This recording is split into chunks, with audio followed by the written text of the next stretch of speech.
Yeah, awesome. Hey, Straight into it. Kenny. No bullshit. Tell us a little bit about yourself.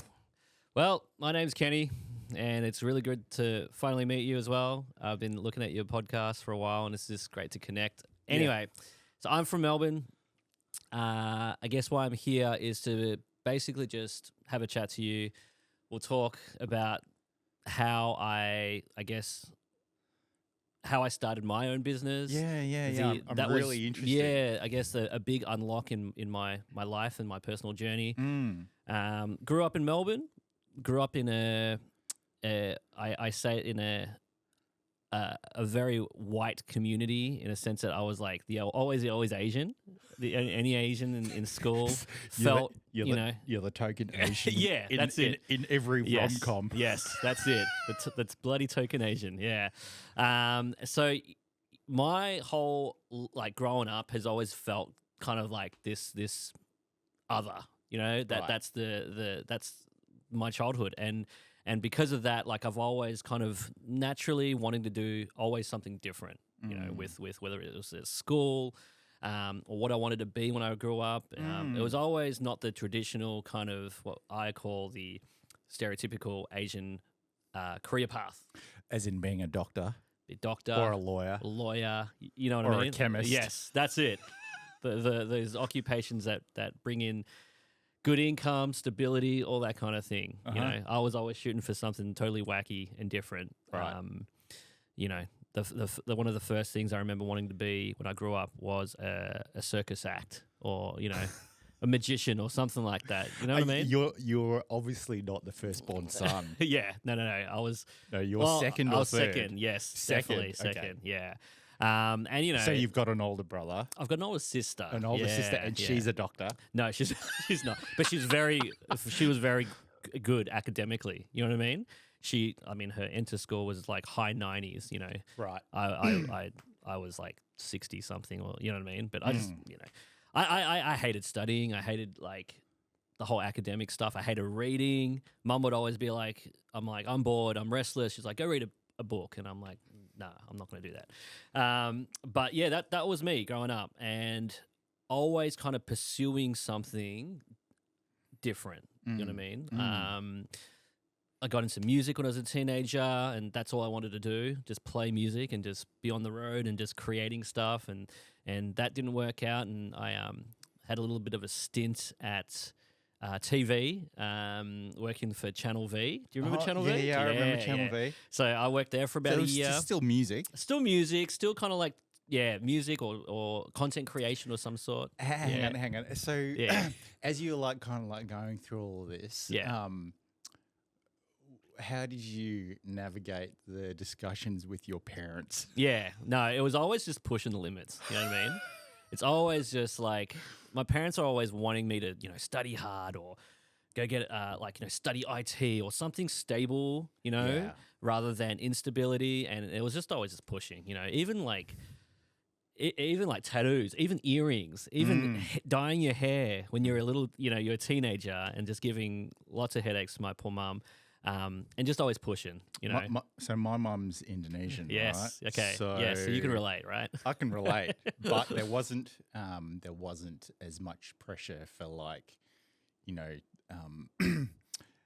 having a job that was extremely stable and extremely successful and stuff like that. Yes. But I totally get it. Yeah. So funny examples is I remember when I was in early high school, and I went out and bleached my hair, coming home, and my mom's like, she hated it, obviously. And then I got my ears pierced, and then she would so it's always pushing limits, and she'd always say something like, dyeing your hair's fine, but don't get your earrings, don't get your ears pierced, all right? And then she was basically planting the seed. Yeah, that's it. Then I get a second ears pierced, 2 pierced, and one's okay. Why get 2? You know what I mean? And then you eventually start getting tattoos. And I think she was setting you up. Probably. She was enabling you. Yeah, she probably was. Yeah. Yeah. She was like, oh, this is okay. So I'm like, all right, so the next time I do it, it'll probably be okay. It makes it, you know what I mean? And so you get one sleeve, and then she's like, earrings are fine. Why go tattoos? And you get the second sleeve, and she's like, one sleeve is okay. Why get two? And then before you know, I get my whole back done and everything. Have you got your back done? Yeah, I've got a full back done. Yeah. What's on it? Just a badass dragon, just a massive dragon. Yeah, I'm in the process of getting a dragon. Yeah. Oh, awesum! Have you stared it? Yeah. The outline's done. Oh man. Yeah. We'll have to have a back off later. We are not having. Maybe off camera. Yeah. But yeah, look, that you know, I went from, you know, playing music, working at Channel V, and then realizing a whole Channel V novelty kind of wore off quite quickly. And then I'm like, all right, what am I going to do next? I wanted to get married. You know, I want to get to that next phase of my life, and you need money to do that. You know what I mean? And I wanted that. Like, I wanted the house, I wanted the family, and all that kind of thing. So I went through a stage where I kind of went back to the corporate world. I was kind of studying IT just to shut my parents up and just to do right by them. And then because I figured I need money, I need stability, it's like that was where my brain went, is just like, okay, I got to give this up. You know what I mean? And that's what I did. I went to did the IT thing and got married, bought the house, had the kids, you know, that whole family man thing. Started happening, and then I discovered Lego, and that was the start of a interesting journey. Hang on, didn't you discover Lego when you were younger? Yes. Sorry, I should say I rediscovered Lego. Yeah. I loved Lego as a kid. You know, a lot of kids love Lego. I loved building it, but I never really because my parents weren't well off or anything. So there wasn't a whole lot of Lego. And every time we played with Lego, it was always with our friends' Lego. They would always have like big sets and all that. We'd just have, you know, just a box that's just of just random bricks, and you just have to create and do your own thing. And so I've always loved that, but I've always kind of like envied, you know, when your friends at birthday parties, they get these massive sets and, you know, like the classic space, this, you know, like all these different, you know, pirate Lego, all that kind of thing. But when I'm having kids, you buy Lego for your kids. And then that was when I kind of, it sparked something, it reignited something. I was like, holy shit, Lego is damn cool. Do you know what I mean? And that kind of sent me into this rabbit hole, I guess, of me getting into Lego for myself, using it as a kid, the kids as an excuse. But then at that time, this was back in 2000. This was like 8 years ago. This was before, I guess, Lego changed their direction. I don't know if you're familiar with Lego now. Lego is like everywhere. Yeah, like seeing more and more Lego sets that are more catered towards adults, in a sense. They're like black box, 18 plus, like, you know, that kind of Hasbro. Yeah, you know what I mean? This was before that. So Lego was still very much for kids, but they were like these bigger, more expensive sets that kind of caught my eye. Lego buildings that I've always been fascinated by miniature shit, right? Kind of like miniature houses and all that kind of thing. And so I discovered what we call like these Lego sets that were modular buildings, and I started buying a lot of them. And obviously, when you've got two young kids, you got a mortgage to pay, you're on a single income, and they're spending thousands of dollars on Lego. These heated discussions started happening with my wife and I about how much I was spending on Lego. But this kind of, I guess, rediscovery of Lego just sparked that itch of me wanting to do something different than your standard 9-to-5 office job, you know. And nothing against people who have that, but for me, that's always something what I was yearning, like creativity, something outside of the ordinary, that kind of thing. And then I started. I think that obviously came from like your childhood. Definitely. Not really wanting to follow that that's kind of standard path. And probably because and I can relate to this because it happened with my sister. So my sister's very academic. Yes. She's and I'm going to get this wrong. She's an assistant principal, or to the international school that we went to when we lived in Singapore. How funny, full circle. Yeah. Oh, you're born in Singapore. Yeah. Well, yes, I was born in Singapore, but I was born on holiday. Yes. But we lived in Indonesia, Right. Brunei, and then we Okay. did live in Singapore. And Okay. when we lived in Singapore, that's the school that we went to. So she's working there now. Yeah, and how funny. And her kids go to Yeah, that school, yeah, right? yeah. But seeing her be so academic and then realizing that I could never Yeah. live up to those same results or those same Yep. expectations, I was like, well, I'm going to do something else. Yes, that's it. Yeah, know? similar. Like my sister was like really. My older sister was really good academically too. You know, she was really good. She was academically really well. Like really good at the piano, all that kind of thing.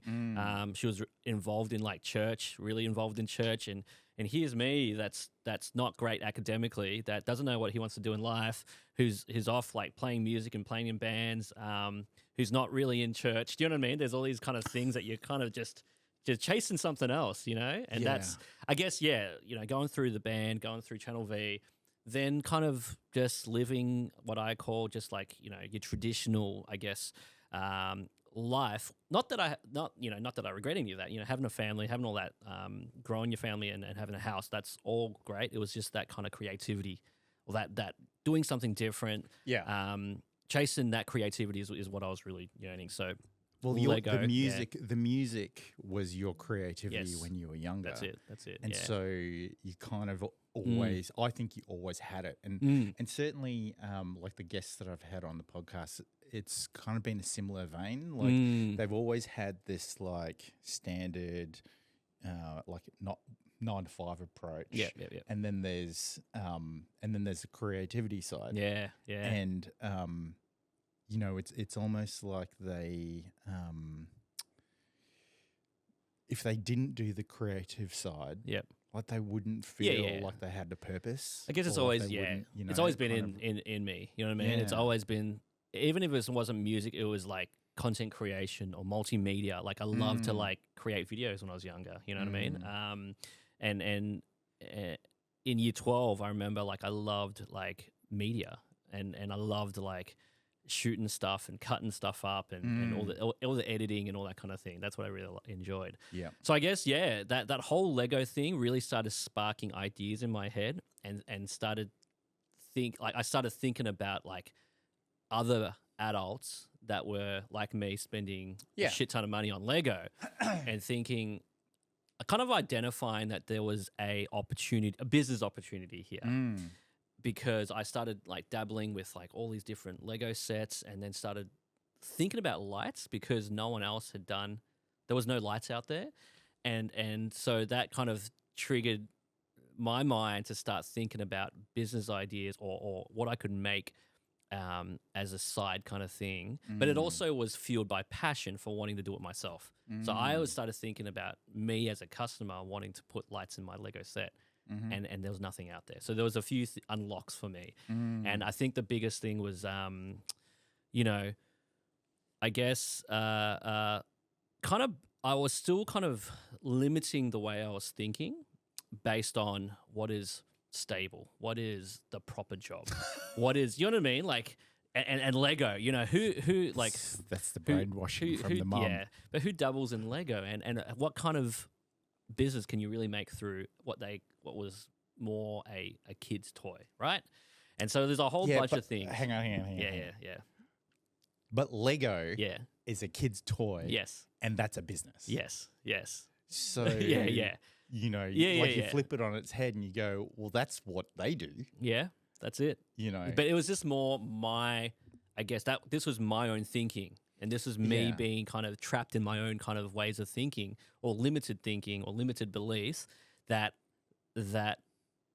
really, you know, when I kind of, the way I looked at it was, and this is I was struggling with in my mind is really how much can you really make, or really you've got a stable job, you've got a family, all that kind of thing. Why would you be pursuing all these other kind of ideas for a Lego toy that you don't know will make much money? But look, at the end of the day, I knew that there were so many other adults out there that were spending excessive amounts of money on Lego. There were and social media and online Lego forums, like people were more nuts than I was in terms of spending money on Lego, and that was kind of what kept me going. That's what fueled me to kind of pursue this. Yeah. I think it's interesting though. Like, so there is this aspect of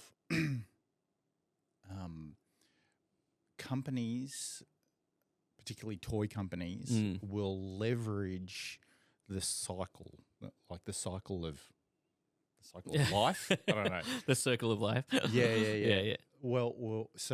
So kids 30 years ago, what were the toys that they were playing with? You know, because in 20, 30 years, those kids are going to have their own kids, and so tapping into that nostalgic feeling to like resurge that product line is an interesting, I guess, strategic pillar for organizations to go through. And you saw it with like with Marvel, right? Yeah. You know, and like all the Full Iron circle. Man, the Spider-Man, the Star Wars. Batman, Star Wars, Barbie, you know, like, and that's why Lego have crushed it.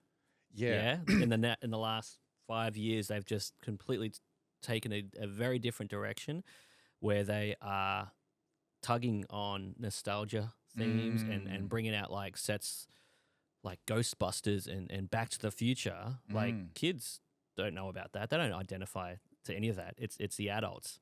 It's the parents, right? Yeah. And the adults are the ones who have money. Yeah. Right. So that's the whole thing. And that's kind of why that's helped with my business's success as well, because we got in there at a right time where Lego were changing directions. We were catering to adult, I guess, consumers of Lego, because it's the adults that want to build and display and then put lights in it to make it 10 times cooler.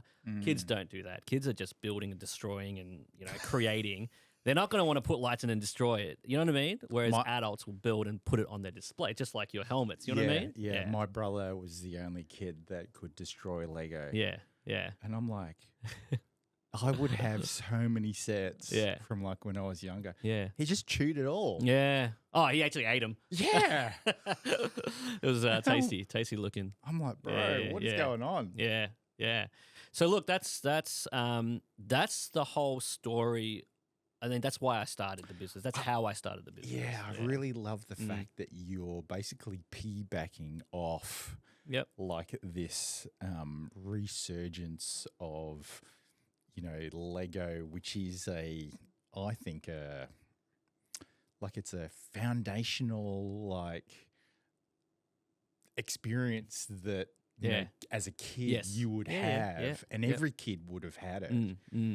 If it's not the little tiny Lego blocks, it's the big Duplo ones or whatever, right? Yeah. But to then piggyback off all of the effort that they're going through, in terms of developing all these other lines. Yeah.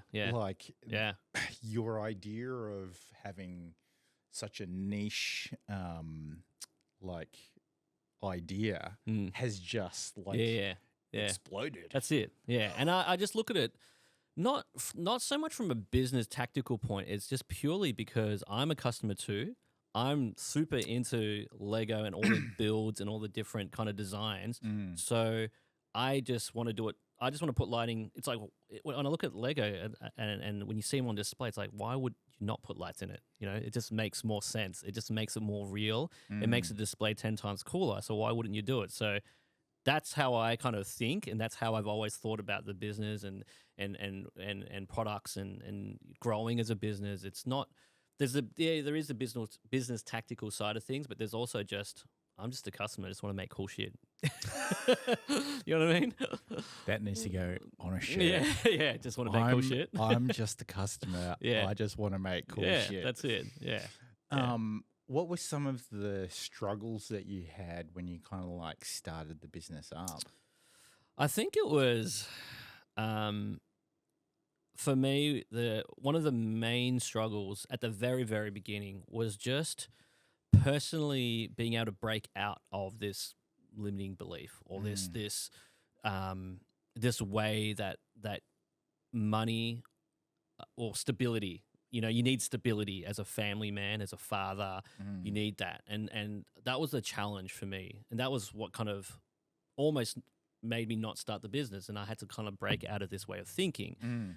So that was probably the biggest challenge. And I feel like that was because I unlocked that, it helped with all the other decisions in my life along the way. And I feel like a lot of other people are like me, that are kind of confined to this way of thinking. Yeah. I call it a box, and I call it like me breaking out of this box by leveraging or leaning on passion and my passion for Lego. So 100%. that kind of that was probably one of the biggest kind of challenges. It was all mental. It was like a lot of it's mental challenges.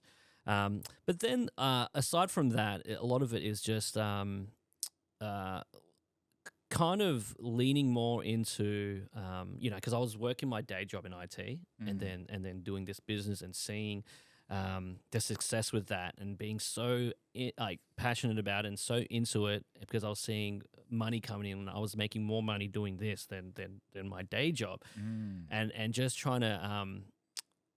I knew that all I needed to do was to quit my day job and spend all my time on growing this business, because I imagine how much more I could achieve if I was full time into it. So I guess the challenge there was being able to prove to myself that this wasn't just a phase. It wasn't just just something that was, you know, riding the wave now and then all of a sudden it's going to drop off. It's being able to have that full 100% belief that I'm going to put everything into this, and even if it goes down in terms of like seasonality and, you know, because retail is like that, to still not let that get to me and to be so 100% committed that this is going to be the life I'm going to create. Yeah. So just unlocking that way of thinking, there was a lot of that kind of thing. But other than that, it was just learning how to be a business owner, learning how to go through your dark times. When I say dark time, your quiet times. Your quiet times. Preparing for the gearing up for your I guess your peak times, and then knowing how to just sustain that and grow and scale. So yeah. What advice would you give your younger self? You know, like being the child that didn't want to follow the normal path. Yeah. Wanted to pursue stuff in music. I think versus like how you are now. I think if I was to give advice to myself, maybe at the start of the business, when I started the business, it would probably more be around finding good people to learn off. Because at that time when I started, and very much up until I guess maybe a year or two ago, I always kind of did things quite organically. What I mean by that is I never had, you know, you learn about like people that have like coaches and mentors, all that kind of thing. I always used to just think that was a whole crock of shit. Like I used to be like, what the, you know, life coach or mentor. Like I used to, I just never thought about that. I just thought that was not for me. And I always thought that what I'm doing is so niche and what I'm doing is so like unique that no one else would understand what I'm, you know what I mean, going through. Well, the product is unique. It is unique. But the approach is all the same. Yeah. So I was quite close in that thinking. So my advice to my younger self is to be open to learning.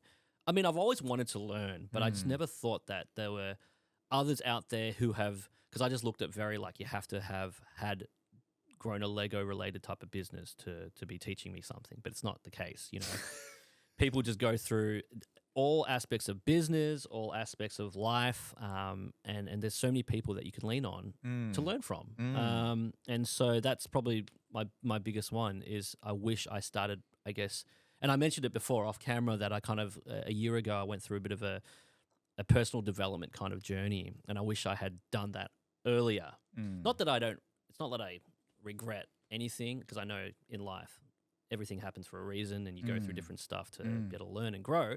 But I would be saying to myself, hey, surround yourself or go out and find a network of people that you can learn from. Yeah. And don't be so closed-minded. That's it. Over like who you can learn from. Yeah, you can learn from. And even now, like I that just comes with maturity though. I think so. Having that having that knowledge, you know, if you're, I suppose like when I think about it, if I was in your position and I was like, I'm going to create such a niche business and no one's ever going to, like, no one is doing this. So you probably thought to yourself, well, because no one's doing it, no one can I'm on really, my own. no one can really teach me anything. That's it. Yeah. You know? Yeah. That was pretty much what I was kind of like, you know, when I first started the business. Yeah. Yeah. Sure. And so what are your parents like now? Oh, man, there's obviously really, really proud, very supportive. And it's not like they were stopping me from doing anything. It was never like that. It's not like they said, oh, don't start a business or don't play in a band or don't go to Channel V or whatever. How come you're not a doctor? Yeah, it's not like that. They weren't so like, you know, strict, but it was all new to them. You know what I mean? It was all like it kind of took, not convincing, but it was like they've always been, you know, fans of my music, or they've always been fans of me doing whatever they do. Right. But it's more like my dad has always kind of looked out for me financially and always kind of given me financial advice and like, you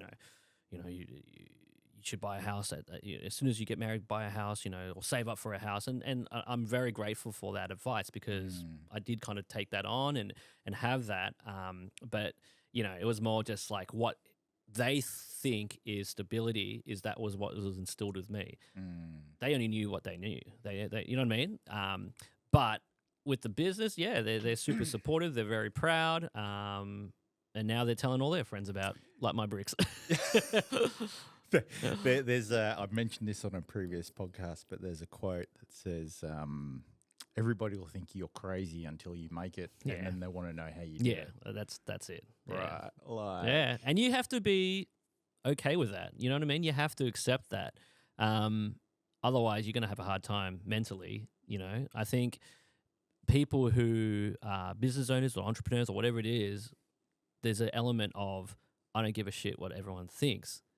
I have so much belief and this is what I want to do and focus, then, you know what I mean? And later on, if you can, it's almost like you just want to prove to people as well. That's kind of what drives me. Something that might seem impossible, if you can focus and you can achieve it, it's like, well, hey, I did it. Do you know what I mean? Yeah, and everything's impossible until you do it once. That's it. Right? Yeah. I'm so fascinated with the whole Lego thing. Yeah. Though. Like it's just you can talk about it forever. It's such a niche, but like niche. The way that you've like tapped into it and your understanding around it's the adults that have the money. So of course they're gonna buy the most expensive shit. Yeah. And then they wanna display it and then light it up. Yeah. Yeah. And it's one of those things where it becomes an addiction as well. But then also it's this. I think there's also the kind of these subculture like aspects to it as well. Yeah, there's so many different like within the family unit, and like if the dad or the mom is or the adult is buying this stuff and then showing it to their kids, well, their kids are going to be like, oh, wow, my dad's like super cool or like, or super nerdy. Yeah, bring their kids around, bring their friends around and like, look at this. And then, of course, there's that potential for the kid to go, I want my Lego to look like yours, Dad. Can you buy it, so light it up? And what I find so interesting is the way Lego have also catered to so many different audiences, moms, dads, kids, tradies, like lawyers, doctors, the whole thing. Like there's the ranges that they're bringing out. It's just crazy. You know what I mean? Like, have you seen the Lego botanical range? No. So Lego are doing like Lego bonsais, Lego orchid plants, Lego birds of paradise. And it's so clever. They start off with just like one or two different models, and they go crazy, and then it just becomes an evergreen thing where they're just putting out all these like chrysanthemum plant, like it's bouquet of flowers. It's nuts, and this is catering to a very different audience.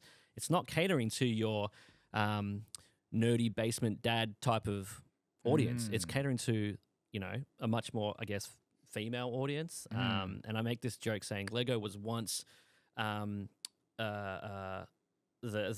Lego basement, the basement nerdy, quiet guy type of, thing.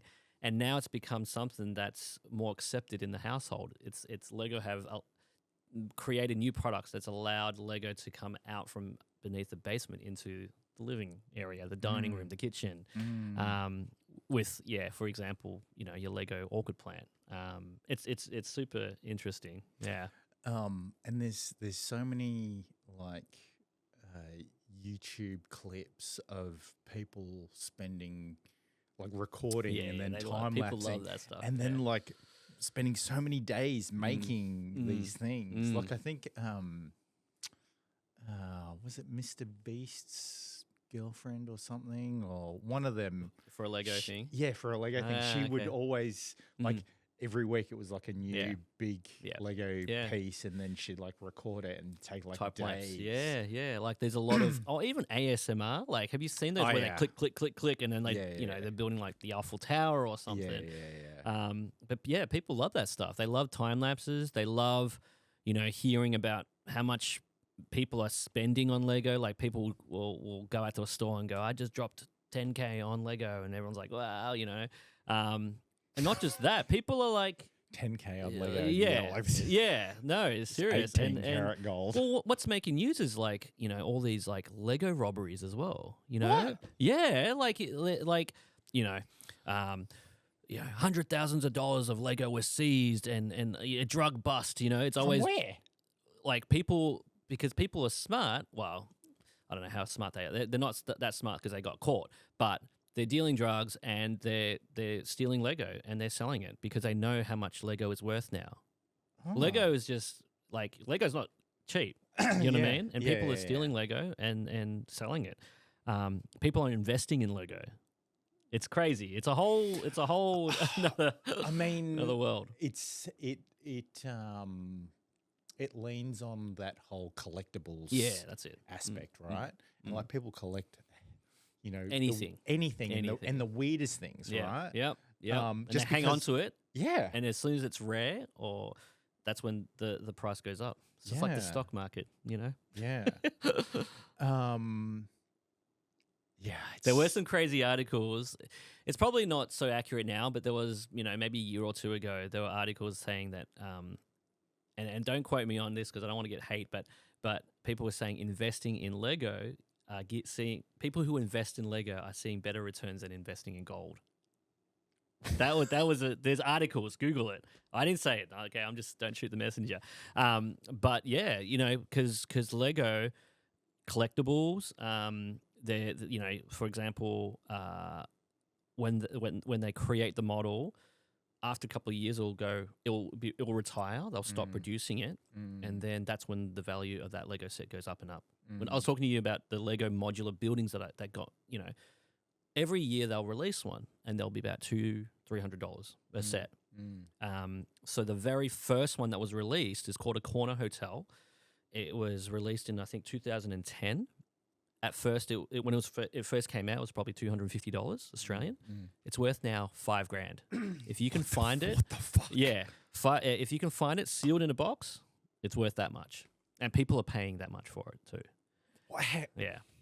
Why would you buy it and not open it? Well, why would you buy a Pokemon card and keep it framed? It's the same thing. People just want that feeling of you've bought something and no one else has it. It's rare. It's like shoes, People collect shoes and buy shoes. They won't wear it. They'll just put it, on display. Just the same kind of thing. But people love talking about this stuff. People love hating on it because it's like, why would you not open? It's a toy. It's meant to be played with. You're meant to open it. But other people, if they're in a position to buy rare items, they'll do it. Yeah, buy and keep. It's the same thing for the future. Yeah, I mean, I know. Like handbags are exactly the same, right? Thing, yeah. Because like Chanel or like any collector item, I don't know. Like they'll come out with a limited number for their range. That's it. And then like people buy them. Women buy them. Yeah, and like keep them. They keep them. It's all emotional. It's all that feeling of people want that emotion of I'm buying it because no one else, and I can buy it, and so I'm going to buy it, and because no one else can, and yeah, that's what they love about it. Or people like to buy it at the right time, and then they love the idea of seeing this thing go up in value as well.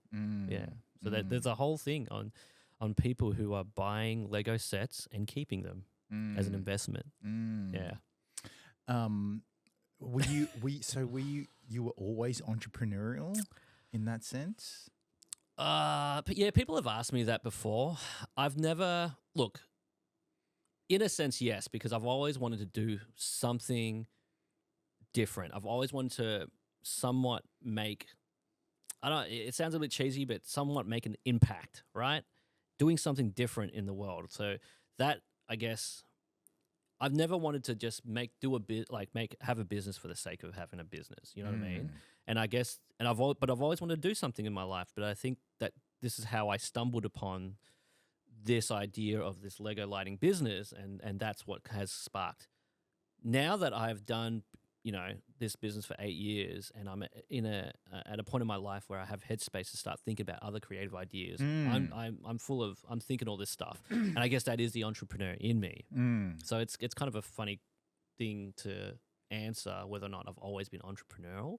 I think it's just always hunger to create something. I think that's what it is. Yeah. And I love the fact that, as I said before, like you're piggybacking off something else, even though it was such a niche idea that you had, but you've been able to like tap into, all of your knowledge around people who buy, people who, have kids, like all this type of stuff. So you're really just like tapping into that. And also what I love is the fact that you weren't afraid to like give it a go. Yeah.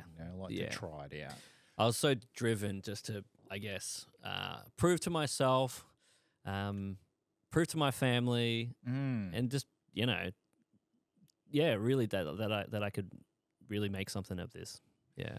So what are the other like entrepreneurial ideas that you've got? Or what do you anything okay, I'm fascinated by any kind of business these days. How do people make, like, what are their ideas? How I like to think about the business side of things. It could be as simple as like, when you're at a cafe and you're thinking about how the cafe's run, and you're like, oh, if I had this cafe, I would do this. Or if I don't know. A funny example is a tongue. It's going to sound funny, but a tongue cleaner. Have you ever heard of tongue cleaners? Yes. Yes. So growing up, my dad will always find these little tongue cleaners, and they're not those ones that you find at the supermarket where it's just like this little rubber thing that cleans your tongue. It's like these old kind of stainless steel metal things. That would hurt. It doesn't hurt, but it cleans so much shit off your tongue. Yeah. And I forgot about it, and then my dad came back from overseas the other day, and he was like, oh, I've looked everywhere for these tongue cleaners. You can't find them anywhere. But he stumbled upon a store in Malaysia, and he found them all, and he was just so happy. And I'm like, oh, I remember them from when I was young. And then he gave me a couple. I'm like, holy shit, this is the best tongue cleaner ever. You can't find this shit. It's hard to find. Anyway, my mind started thinking, people, it's hard to find. A lot of people don't know about it. Imagine if I could do a business idea out of that, right? So that's just an example, but I'm like, it's having a poorly cleaned tongue is the number one reason. It's for the bad, problem. Bad breath. It's being able to find, and educating people. So whether or not I do this is another thing, but someone else might steal my idea. But it's all about like the problem you're kind of solving, right? And the education around it. Do you know what I mean? And I think have you set up this business? No, I haven't. Someone's going to beat me to it, bro. But I can edit that shit out if you want. Yeah. But it's kind of one of those things, because it's like, do you not realize how much bacteria your tongue has, or is stored on your tongue? Bad breath, infection, all that kind of stuff, and a daily clean. And it's fascinating knowing how much shit comes off your tongue on a daily level using a tongue cleaner, right? When you see, you're like, whoa. You know what I mean? And it's anyway. That's So, is your dad Malaysian? Yes. Yeah. My mum and dad are Malaysian, Chinese Malaysian. They grew up there. I was so gonna say Chinese Malaysian. Yeah. That's it. Yeah. Because there's traditional Malay, and they're it's kind of like Indonesians. You see a lot of Asian Indonesians, but many years ago they all stemmed from China, I guess. Yeah. Well, my grandmother was Chinese, Indonesian. Yeah. And my grandfather Mm. is actually Dutch. Ah, interesting. Yeah. So Born in Netherlands? Yeah. He was born in Netherlands, and he actually had a first family. Yeah. Does he say Holland or Netherlands? So some people say Holland, some people say Netherlands. I don't know, but because he somewhere in passed, Europe. he passed away when my mum okay. was like 14. Oh, okay. Yeah. But he got on a boat and traveled to Indochina. Yeah. And he was an architect, and he designed the town that my mum was born in and grew up in. Oh, wow. Yeah. Yeah, that's awesome. Yeah, cool. But yeah, like I think you're right. Like there's always gonna. We have so many like things that we go throughout our day that could be solved by a product or by a business. Yep. But it's about identifying what that problem is and then capitalizing it. That's it. Capitalizing on it. And I think that's the best way. I guess that's how businesses that are successful because they're able to talk to the customer to tell them about a problem and how they can fix it. Yeah. And so you mentioned stuff off camera about like fitness and like stuff like that. So what are you doing in that space? So I mean, I've always loved to play basketball. So basketball has always been the thing that I've liked, but I've never been into like running, weights, any of that kind of shit. And it's purely because of motivation and you know, whereas basketball is a more competitive sport. It's more, I guess, social. There's more people involved. But it wasn't until maybe 6 months ago I started. You know, I'm getting older and older. I'm in my late 30s, and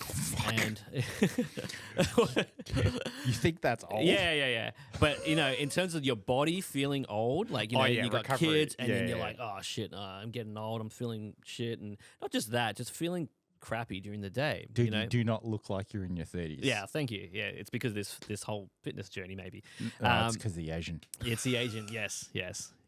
I mean, I reckon if I shaved and dyed my hair, I'd probably pass for like in my early 20s or something like that.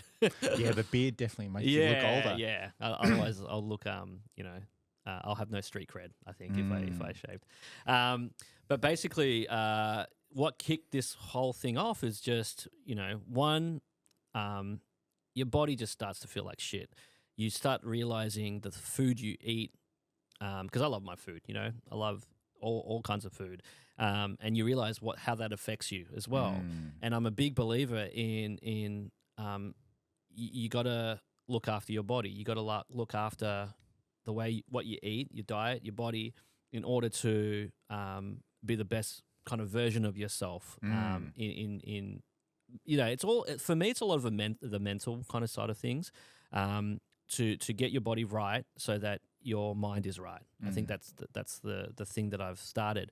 So when I talk about fitness, I only started kind of like a real fitness journey 2 months ago, like getting into the gym and actually trying to transform my body. Because again, I always I look at something that is hard to do, and I've come to realize that being consistently in the gym and having a really fit kind of body is hard work, right? And for me, that is it's only something that I've wanted to do recently. It's like, if this is hard, if I can accomplish it, that is like a sense of like, you know, a big tick for me. And so I started this journey of hitting the gym, eating better, and it was bloody hard. And just that whole thing around being consistent, that's a bit of a mental challenge. And so I'm 8 weeks into it, and I've been able to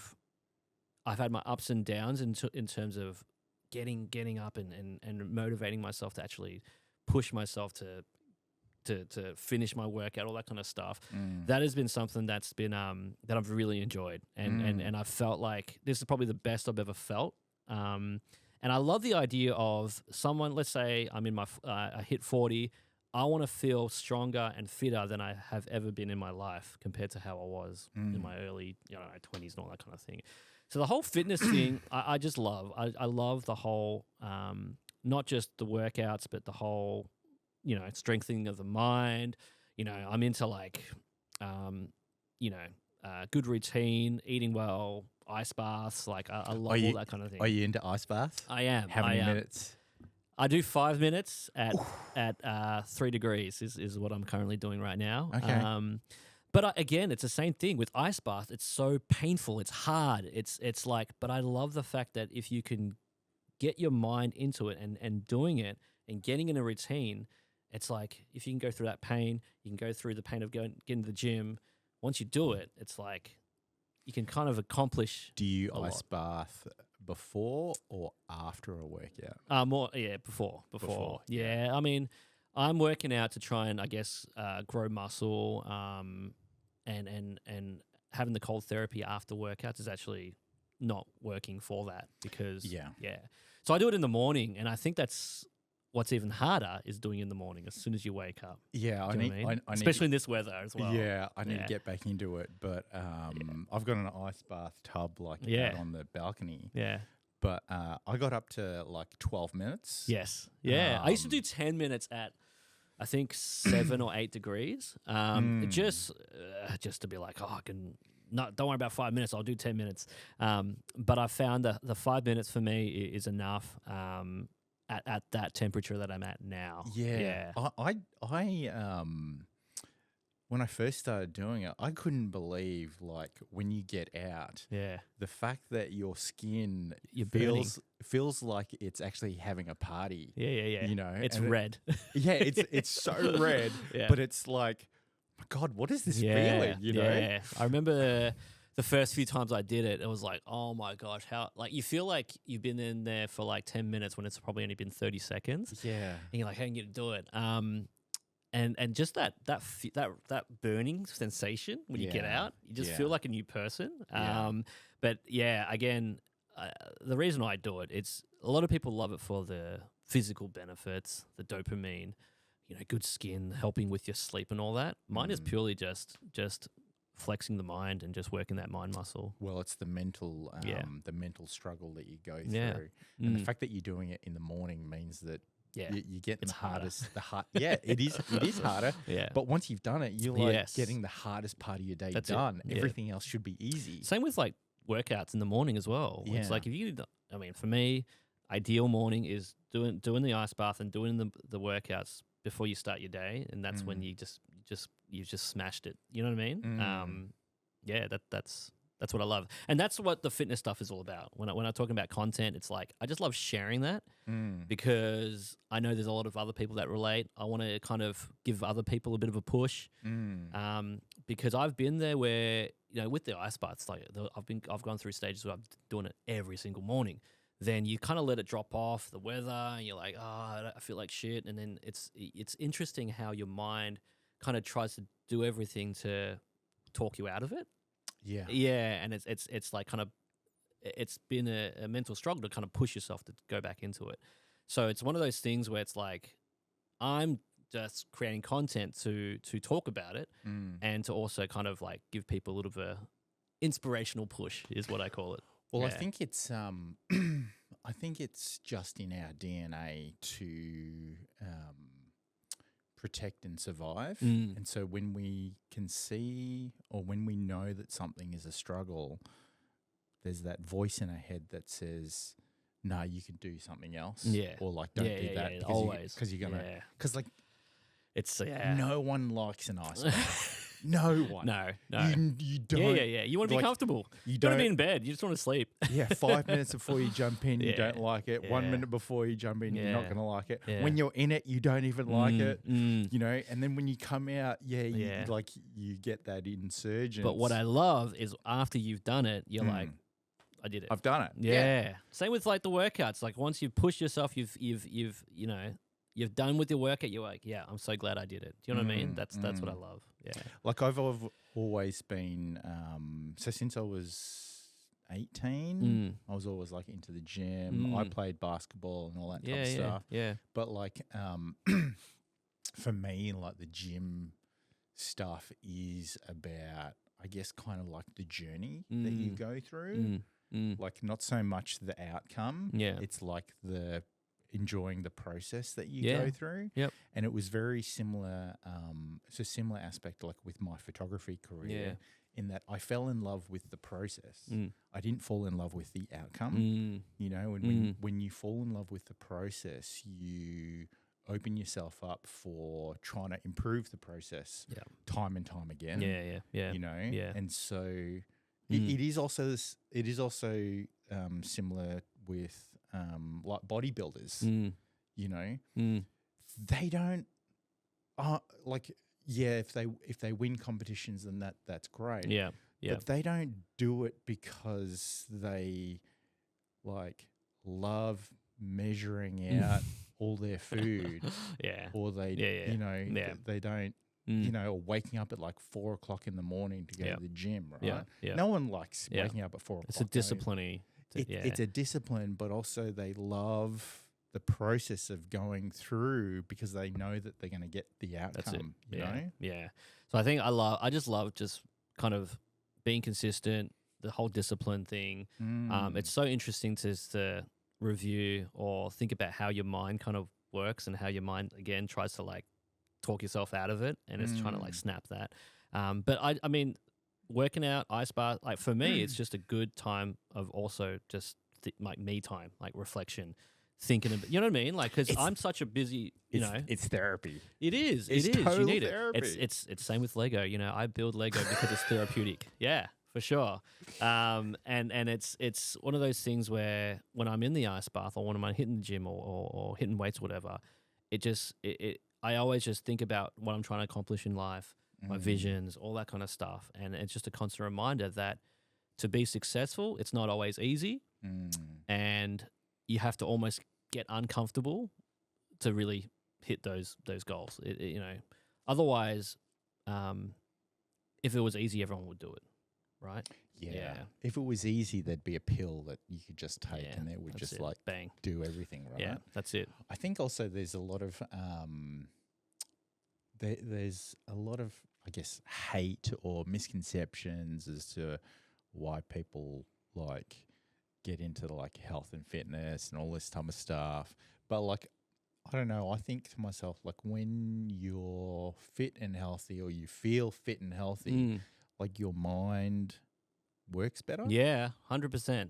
I think that's why like this all this fitness stuff, although it's great to you know grow muscle and you know have a six pack or whatever it is, it's the mind strengthening stuff. And honestly, me going on my fitness journey and doing everything that I'm doing now, like I am the most kind of happiest and fulfilled and positive I've ever been, you know, now in my life, and not just with myself, not just with the business, but with my relationships, my family. I just, you know what I mean? Like it's really helped. And I think I understand when a lot of people talk about like, you know, anxiety or depression and all that kind of stuff, and how working out is one of the huge kind of ways to improve and you know what I mean, and deal with that.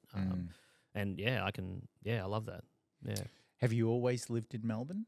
Yes. Oh, I lived in Sydney for a year when I worked at Channel V. Okay. But other than that, it's always been Melbourne. You didn't like Sydney?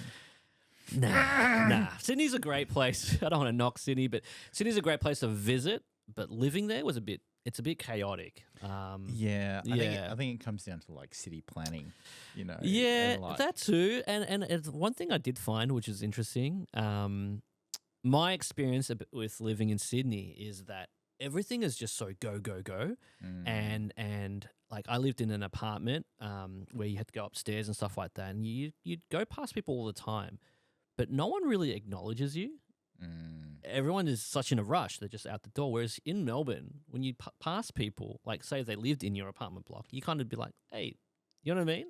That was my experience with it. And when I worked in Sydney and talked to people in Sydney, the people who lived in Sydney would also agree too. And so I don't know, that's just my experience. But people love Sydney too. I mean, I could definitely see why people love and Sydney is one of the most livable cities in the world or whatever. But I think overall, like we're pretty lucky to live in Australia, and you know we can complain about other cities in Australia, but overall, I think we got it pretty good. I think it's good because it is so isolated from the rest of the world. I mean, you know, like yeah. we're living Down on under. we're living on a pretty big island. Yeah, that's it. Yeah, You know. and it's crazy how multicultural we are now. I said growing up I was the only Asian. Spot the Asian kind of thing, token Asian. Now it's the complete opposite. The school that I went to, my kids go there now. Oh yeah. And it's completely reversed. It's like you ain't cool if you're not Asian kind of thing. You know what I mean? Like there's not many Aussies. Yeah, not as many. Yeah. That's interesting. Yeah. I mean, I'm one of three. I'm the middle, older sister, younger brother. I was the most Asian looking. And it was hard, man. Yeah. It was so hard. Yeah. So you grew up in Perth. So we moved to Perth when I was 14. Oh, okay. So I lived in Southeast Asia. Oh, Grew up in right. Southeast Asia, right? Yeah. And Oh, you were saying it's hard because you weren't Asian. no, Asian. Like, yeah, like well, wasn't Asian, but I was like 6 foot at yeah, age 12. Yeah. Right, so I stuck out like everywhere. Yeah. Who's this? Yeah, you're not quite And Aussie, like, but you're not quite Asian. I remember in like grade 5 being at this international school, like we'd get Australians through, right? Yeah. So new class members, blah, blah, blah, and they'd be like, oh, what country are you from? Yeah. We're like, oh, we're like, Yeah, where are you? Where are you from? From Australia. And they're like, oh, where did you live Yeah. in Australia? Yeah. And I'd be like, I haven't lived in Australia. Yeah. And of course, kids being cruel, they'd be like, well, how can you call yourself Australian then? Yeah. So I always felt like I never really fit in anywhere. Yeah, You I get it. know? Yeah, it's interesting. And you go to Indonesia and then you're sticking out and everybody thinks you're like a celebrity or whatever because you're like tall. Because you're mixed with white. Yeah. You I love know? that. Yeah. And then That's you go to Australia like on holidays and like you experience So did you, when you were casual young, racism? Yeah. Did you kind of wish, when you were living in Singapore, did you wish you were more Asian? Did you ever felt like that? I don't know. Yeah. I don't know. I lived in Singapore when it was old Singapore. Okay. So the tallest building in Singapore was like the Pan It wasn't Pacific, the full- the Pan Pacific Hotel, and it was like Yeah. 20 floors. Yeah. Right. Yeah. Whereas now you Yeah, got high-rises everywhere. skyscrapers and everything. Right. So yeah, it was kind of like a really strange, weird time. Looking back now, I'm so thankful for it because I've been able to pick up the skills to be able to communicate with absolutely anybody. Yeah. Right. Do you speak Mandarin? No, I can speak some Indonesian. Okay. Yeah. Yeah. Yeah. It's funny. I grew up. My parent, like, you know, when you're Asian, you grow up. You have to learn Chinese. They'll put you in Chinese school or whatever. I didn't. Thankfully, I didn't have to go to Chinese school where it's like 4 hours on a Saturday morning or something like that. But I had to do private tuition. Did you do Kumon? I didn't do Kumon. No. But my mum would take home the sheets that were already written on, but she erased them out from a friend of ours who did Kumon and given to me. And I'm like, I can still see the indents of the grey, you know what I mean? So I didn't actually do Kumon. That is so funny. I know, it's pretty funny.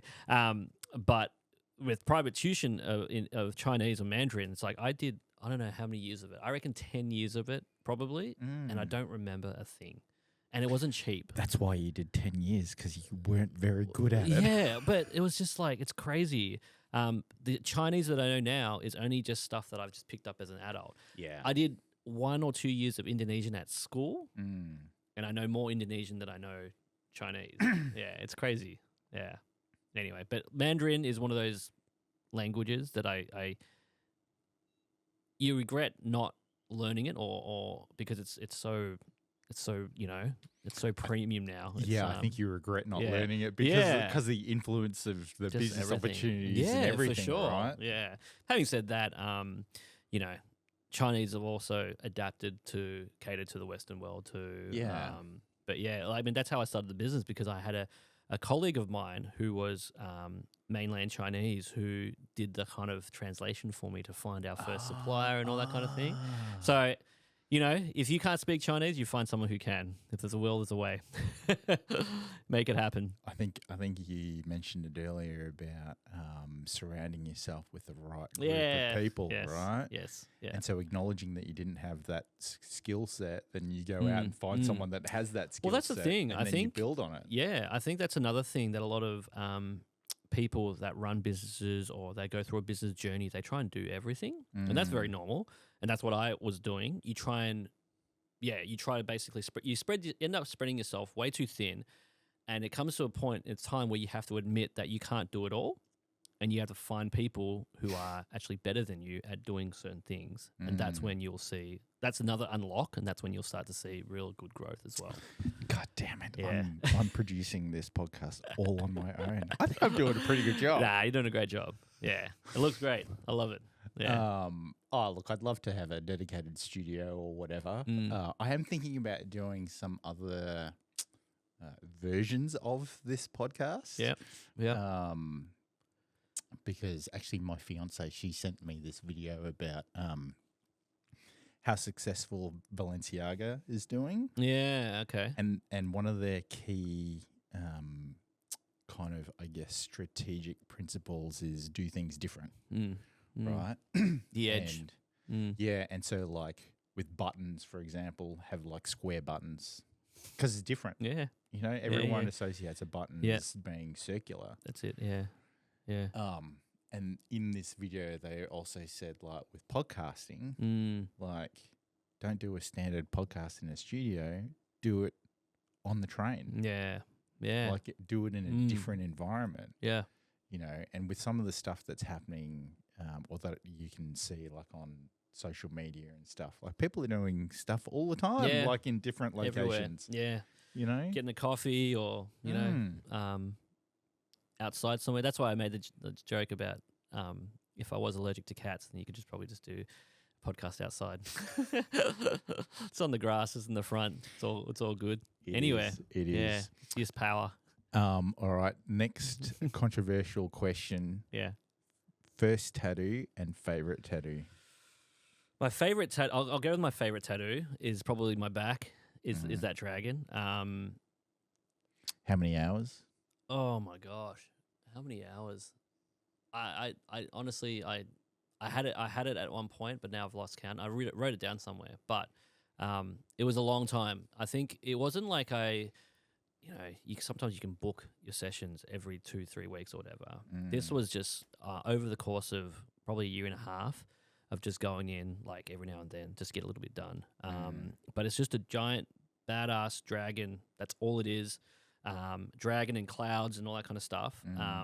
Just a big bold piece on my back. So I just love it because, you know, what's more badass than a dragon, you know? And that's no bullshit. That's why I love it. That's my favorite tattoo. Yeah. My first tattoo was a word. It says Psalm on the back of my arm. I got that because obviously I was playing in bands and I wanted something to be musical. I didn't want to just get a treble clef or, you know, a musical note. And Psalm represents the book of songs in the Bible. And so shit. So you're actually really quite religious. No, wow. I grew up in church. I did that. I grew up in church. And me getting the word Psalm is also like, hey, Mum, I got a tattoo, but it's kind of Christian. It's a kind of a Christian tattoo. You know what I mean? So there's and then she said, "Don't get your sleeve done." Hey, Mum. Yeah, that's it. But you know, look, I don't regret any of my tattoos. I like, you know, it's all just character.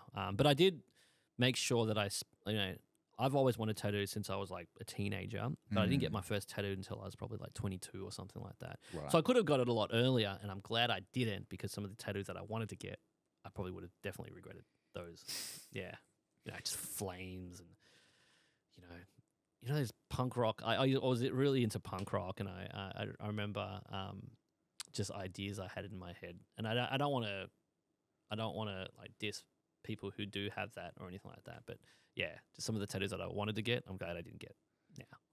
I mean, think you're right. It is all about like character, you know, and I can appreciate like lots of different styles of tattoos and things like that. too, yeah. And people will get like stamps or whatever, and like that's It's cool. all Like good. that's for all good. them, you Yeah, know. that's it. Like if every tattoo means something to the individual, then that's for them. That's it. Yeah. I never thought that I would get sleeves done, but then I did, and I was like, it's kind of me. Oh yeah, that's for sure. You know, Yeah, and I've got my whole left leg done. like full. Yeah, full. Awesome. Yeah. Yeah. You get them all down here Yeah. in Melbourne.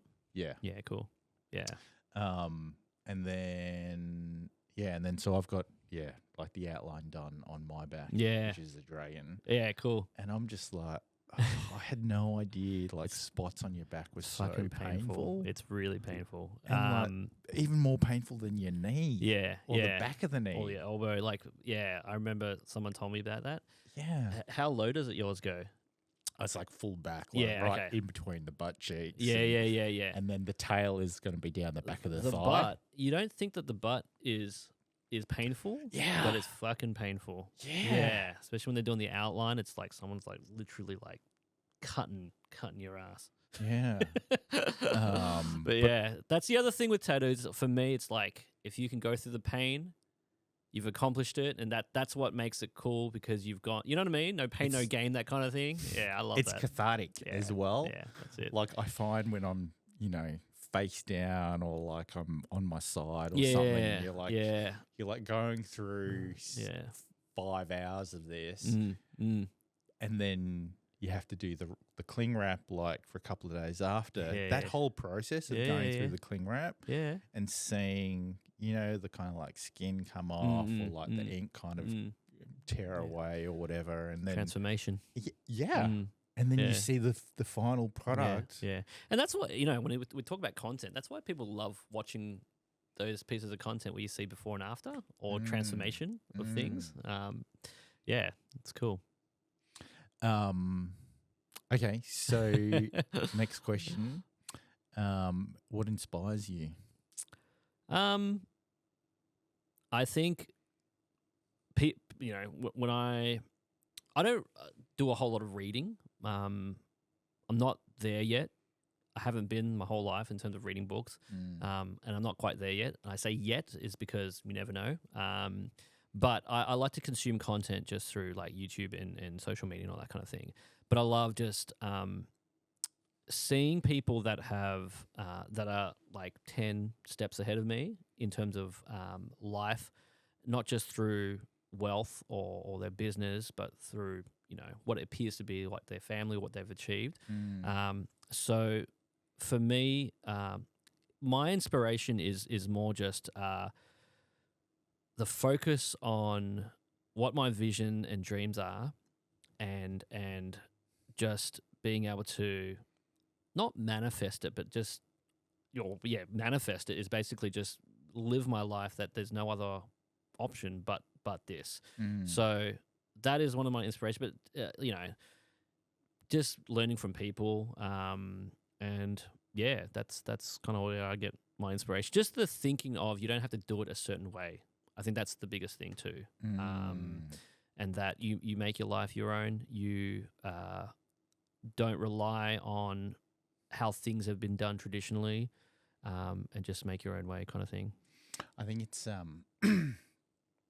I almost live the exact same way in the fact that I'm trying to do things my own way, but I'm also trying to like tap into being able to show other people that you can do it a different way. You don't have to follow the stock standard approach. And, I think with the stuff that's happened with technology and like social media and all this type of stuff, you don't have to do things the standard way because there's so much more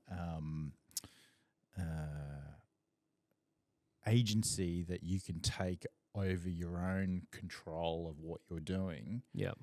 You just need to know what tools to use to be able to get you there, And it's like okay, it's like this podcast, right? Yeah. Like I had all the camera gear. Yeah. Yes, I bought more camera gear, but I had all the lighting. I just need the audio. Yeah. And I taught myself how to do it. Yep. You know? Yep. And I use AI to do editing and like all that type of stuff. Yeah. Right? It's crazy how Yeah. far AI has come as well. Yeah. And so there are ways that you can use the tools that are readily available to you online or through, you know, making connections and talking to people to progress and do things yourself. It does add more pressure to you though, because as a content creator, as a creative, you've got to think about all these other different aspects, whereas previously you didn't have to. Yeah. I don't think, you know. And not just that. Yeah. It's kind of like competitive, but you know, there's a lot of people doing it, so it's like that pressure of making sure it's unique. You know what I mean? But sometimes if you just do you know what I mean? And that's what's unique. Yeah. Because you mentioned before, like you've just started to like, I guess, put yourself out there. Yeah. Yeah. Why did you decide to do that? I think it was more the bigger picture of what I wanted to achieve. So prior to that, it was all just about the business. Business. And I started thinking about what else I wanted to achieve. Going back to what I really wanted to do. It's not, so what if the business is successful? So what if I have money? What am I really trying to achieve out of life? And so when I started thinking about that, one of the things that came up was more just, I want to find a way to give back. I want to find a way to contribute to society. I want to find a way to be an inspiration. I'd love to inspire people. If people are getting something positive from what I'm doing, that fuels me, right? And so obviously the way to do that is to be putting yourself out there and to be sharing and talking about your life and also connecting the dots between what you're doing and just you being you and you sharing your message and all that kind of thing. And the business stuff will kind of naturally come later as well, because people will want to buy the product from you, not just the product. You know what I mean? There's more. Do you know what I mean? I was very focused on the business and the product. But then I started learning about, why do we buy like products from certain people is because we like the meaning behind it or we like the person behind it. You know what I mean? They relate to people. And as I'm going through my shit, as I maturing as a father, as a husband, all that kind of stuff, I want to be able to connect. I want people to be able to connect with me more on a deeper level other than just the business. So I guess that's what makes me want to do the stuff that I do. And that's what I love to do as well, because at the end of the day, I'm enjoying just kind of being myself and sharing that. Yeah. I think it's the whole personal branding kind of area is interesting because it does build trust in your customer base, and people will relate more to you. Yeah. Yeah. And not relate like in terms of like you love Lego, but just by hearing your voice, they'll be able to go, what, I'm really connecting with this guy, and like, and as you say, like your business will run itself, and yes, you'll have a client base that go to your business just because of your product. Yeah, but you're leveraging your own personal brand to kind of like do that as well. Yeah. And I think we always forget the power of our own personal brand. Like if you're naturally like a people orientated person, and you know, you love talking to people, you love learning, and you're authentic and you're a nurturer, or like whatever, like I think it's natural for you to do it's natural for you to have a personal brand component, because then Yeah. like people will just gravitate towards you. I think you that's know? it. Yeah, and I think an example of a message I received this week. I just assume that everyone that follows my social media is somewhat a Lego fan or like my bricks fan. But I got a message from someone because I shared a piece of content of me and just my daughter. I do this thing every Thursday where it's like daddy daughter something, whether it's daddy daughter donuts, daddy daughter dumplings, daddy daughter something, right? And someone reached out and said, honestly, your Lego stuff is cool, but I love this type of content. This is what I love every week seeing because it inspires me to be a better father. And reading something like that is like, I don't care about all the business shit. You know what I mean? I don't care about all that. It's just, and that's what I love to do. If I can make a positive impact somehow, that is what's fueling me. And that's why I'm putting myself out there and doing all this stuff with my personal content. Yeah. When I was a photographer, I was always putting myself out there. I was always like on camera. I was like doing stupid shit or like, just like making people laugh. Yeah. And when I retired, I just got a flood of messages saying, what's going on? Is everything all right? Yada, yada, yada. You're such a great photographer. And I'm like, yeah, I'm all good. I'm just taking a different direction, But I was always asking and telling photographers that you need to put yourself in front of the camera. Yeah. Because then people will know who they're going to be working with. And then whenever I do shoots with someone for the first time, guaranteed every single person would be like, hey, you're exactly like you are online. And I'm like, I'm like, that's good. I'm like a funny, dumb, I do dumb shit. No bullshit. Yeah. That's and good. they're like, no, it's really good. So it connects people with what you put online versus what you are, how you are in real life. Yeah. And then they trust. That's it. Building trust. Yeah, building trust and building this community and and like if you're not showing your authentic self online, like people are going to work that out. Yeah People are going to realize. I think the challenge for a lot of people who want to do that is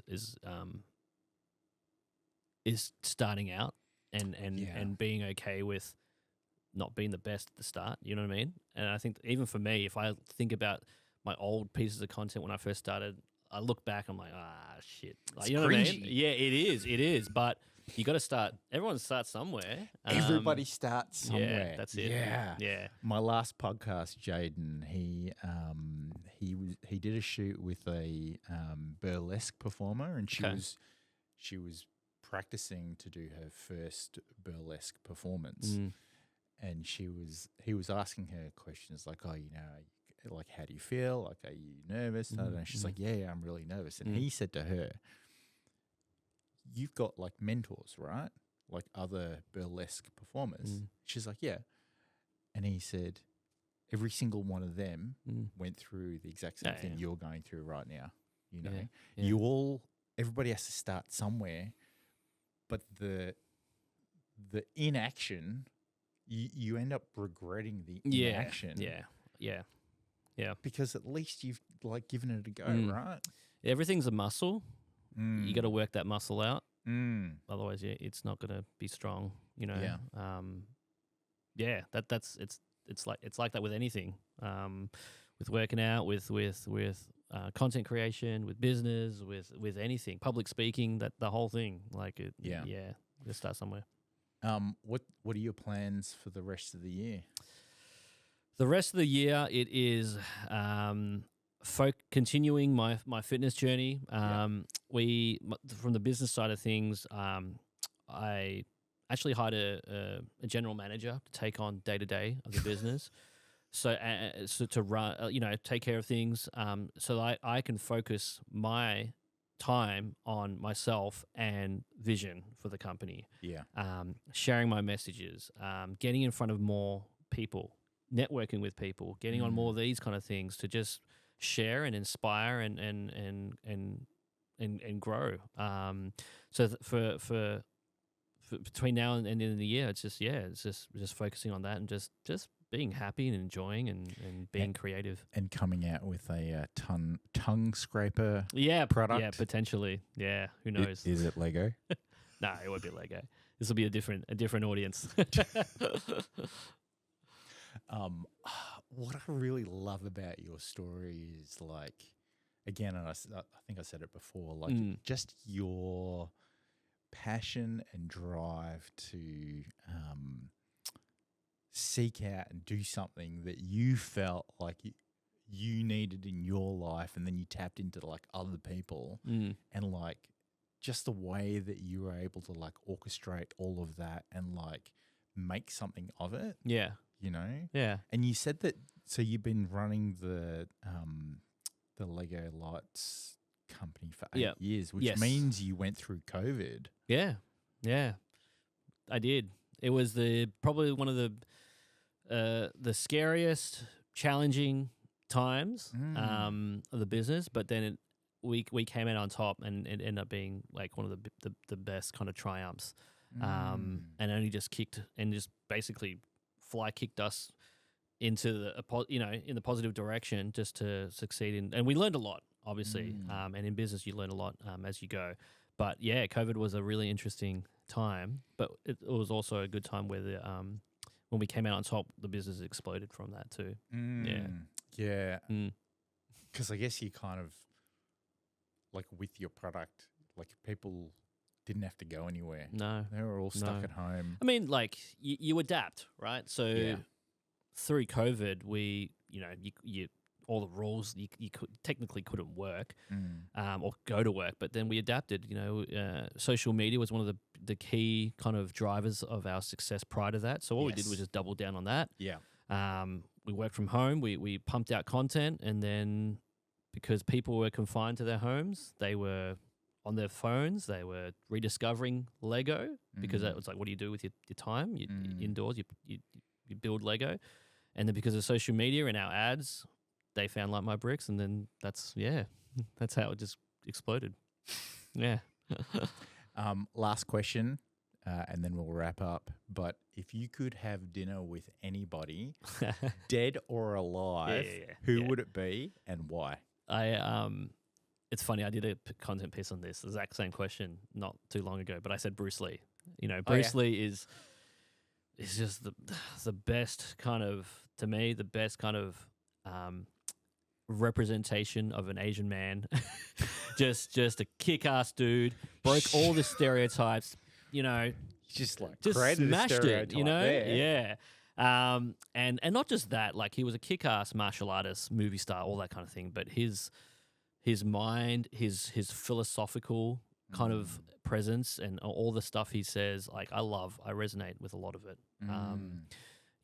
My Instagram handle is Kenny Be Like Water, and that is a Bruce Lee reference because I just love that whole analogy of being like water, adapting, and just breaking out of stereotypes and all that kind of thing. Like, be as soft as water and as hard as water. That's it. But you're actually like the exact same thing, right? That's it.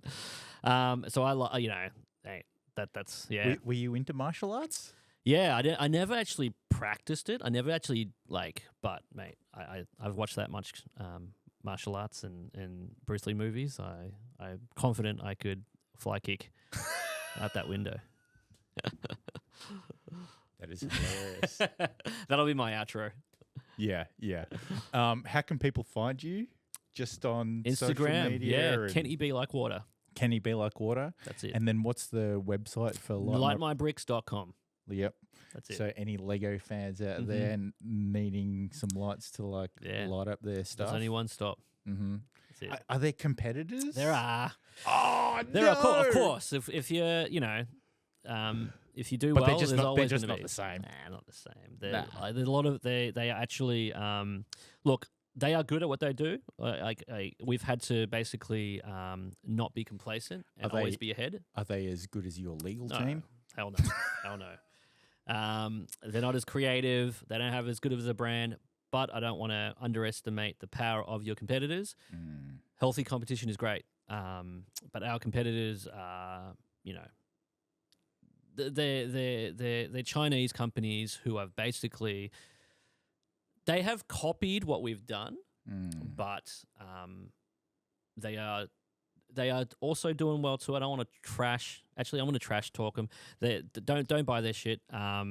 They're you know what I mean. They're cheaper. They don't have the great brand. They don't have the great kind of creativity like we do. But at the same time, I just say, you know, for us, the focus is staying ahead and being 10 steps ahead of them.